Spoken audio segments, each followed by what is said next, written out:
Welcome back, everybody. My name is Carissa Kaysen, and this is my podcast.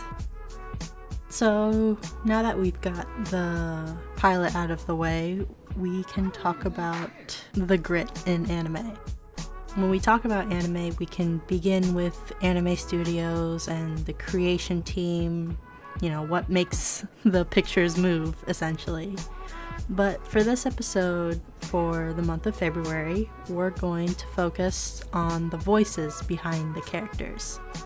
I'm going to introduce you to the world of voice acting and what it takes to do anime voiceovers here in America. We're also going to briefly talk about localization and translation before reminiscing on some animes with great voice work, as well as share some of my personal favorite voice actors in this niche industry. So, what is voice acting, and what does it take to be a voice actor in relation to the anime industry? Well, in Japan, the full term for voice actor is koe no haiyu, but it is shortened to the word seiyu. Originally, seiyus were actually seen as lesser than normal voice actors, because they were only employed for cartoon character voices. In fact, some older voice actors find the term seiyu insulting, despite the terms essentially being interchangeable. However, with the boom in popularity for anime, seiyus became a much more respectable occupation, with Japan going so far as to proudly say that they have hundreds of schools dedicated to training new generations of seiyus. Today, there are magazines dedicated to the profession, with many seiyus showing up on television or going to conventions for interviews about their work. Many have long histories in the industry, voicing a myriad of different anime characters in their lifetime, voicing more than 20 roles in different animes. Here in America, it's much of the same, but with some extra steps. When it comes to anime, localization teams here and everywhere where anime is being shown in the local language must first translate the dialogue of the anime.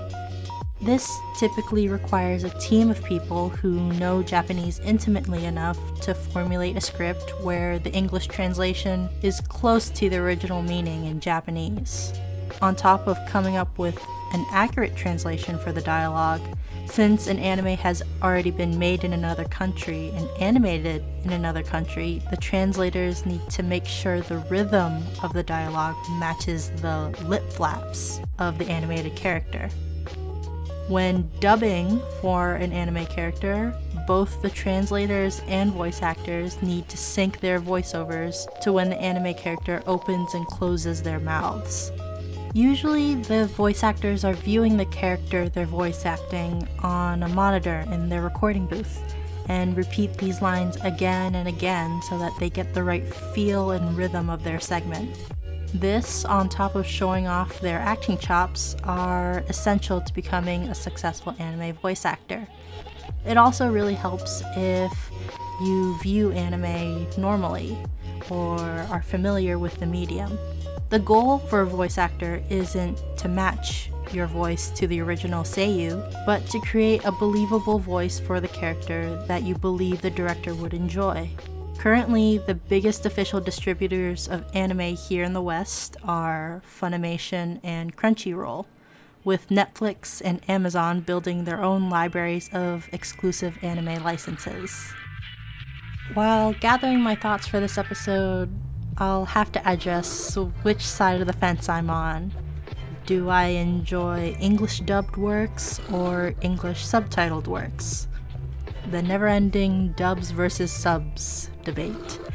In the anime community, it's been a never-ending debate. In my experiences, there are two reasons why people choose dubs over subs. Usually the English dubs are very well voice acted, and they just find it nice to listen to compared to the original seiyus. Or people just don't want to read while they watch anime because they fear it detracts from appreciating the animation, which are both fair reasons.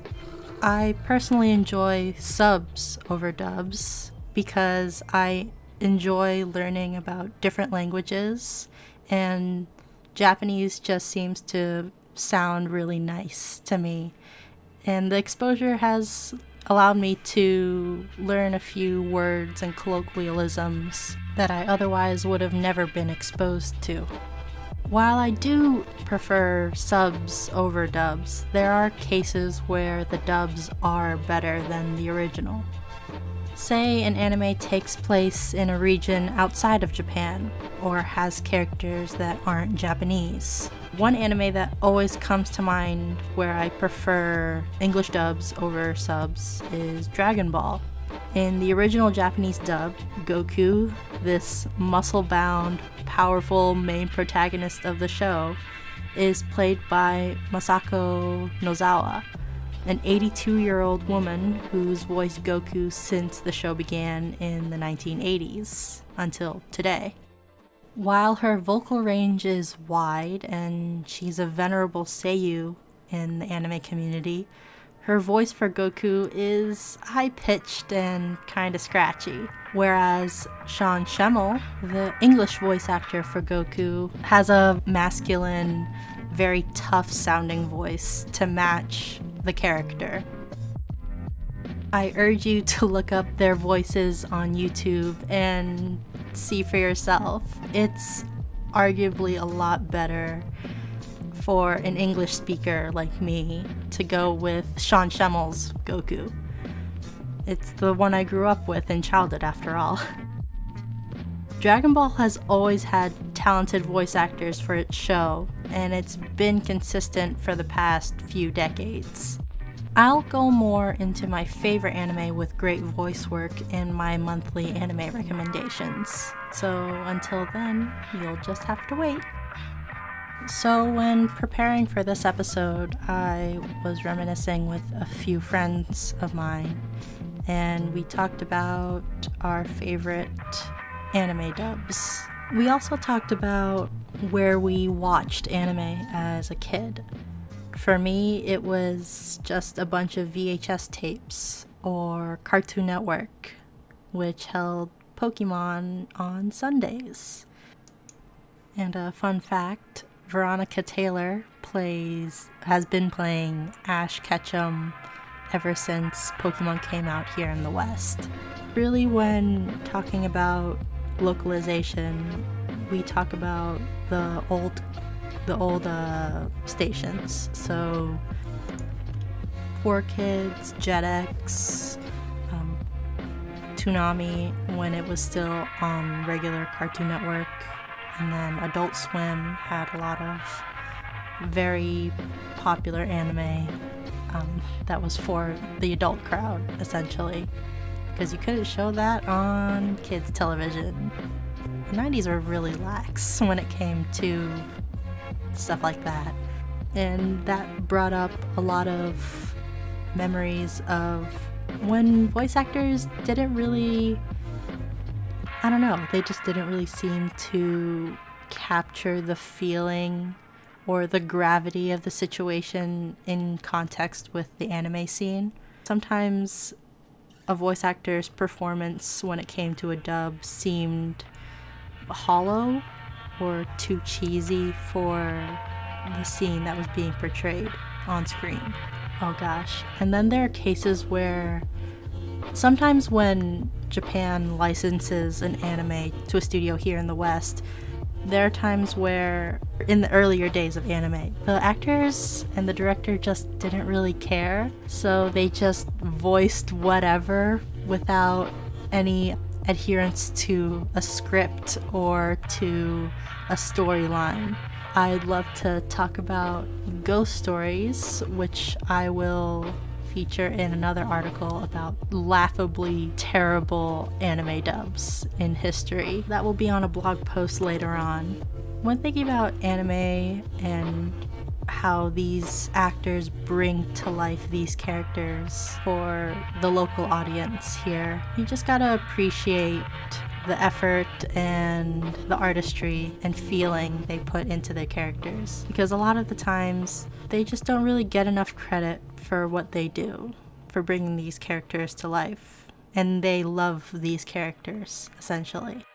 For now, I encourage you to look up who voices your favorite animated character. Not just in anime, but in maybe the cartoons, the movies, or the games you like. I'm pretty sure all of them share at least one voice actor.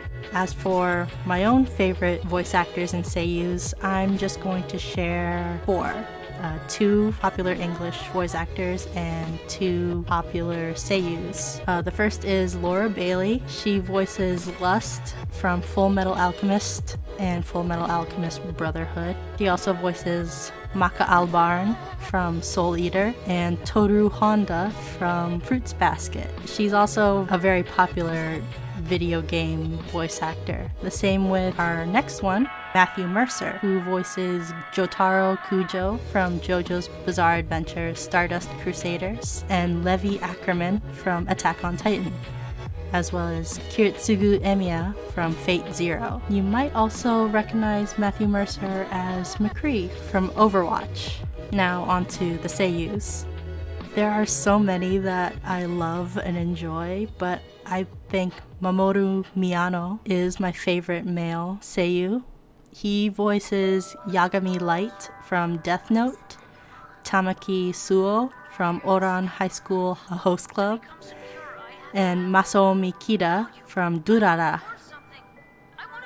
As for a female seiyu that I really like, Aoi Yuki, who voices Saber from Fate Stay Night, Kaname Madoka from Madoka Magica, and Diane from The Seven Deadly Sins, is one of my favorite female voice actors because of her vocal range, and she's just really nice to listen to and to watch on interviews. And that's it for today, friends. Thanks so much for listening again. I hope you've gotten a little more curious about the world of anime and the talent behind it.